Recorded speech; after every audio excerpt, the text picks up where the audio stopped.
देखो इस ट्रिक से पढ़ो। आज जो बताने जा रहे हैं रिजल्ट पक्का होगा, लेकिन मेहनत करना पड़ेगा।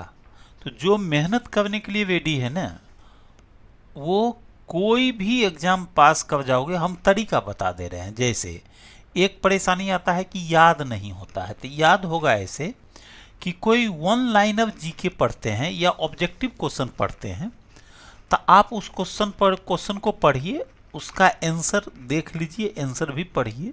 याद करने का कोशिश नहीं करिए।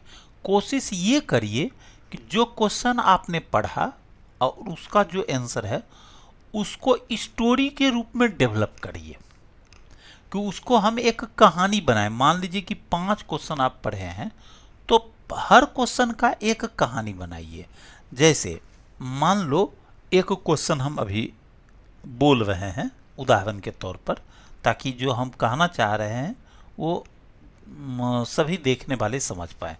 मान लीजिए कि बायोलॉजी का एक क्वेश्चन है कि सेल के खोजकर्ता कौन हुए।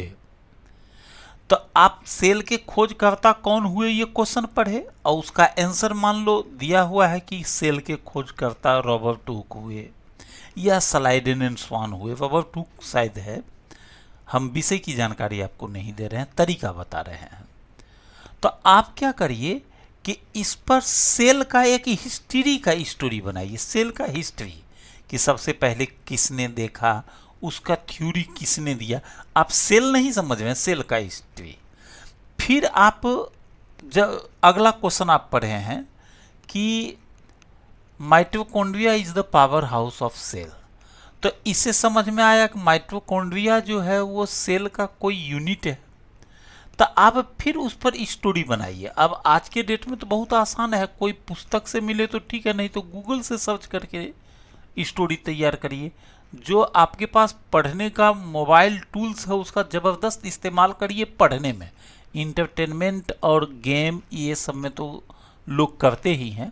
चूँकि आपको अपना करियर बनाना है तो आप उसका दोहन करो, इंटरनेट की दुनिया पर जाओ और जो सवाल मन में है उस सवाल को जानो और उसको स्टोरी के फॉर्म में बुक में, मतलब कि कॉपी में पेन से लिखो।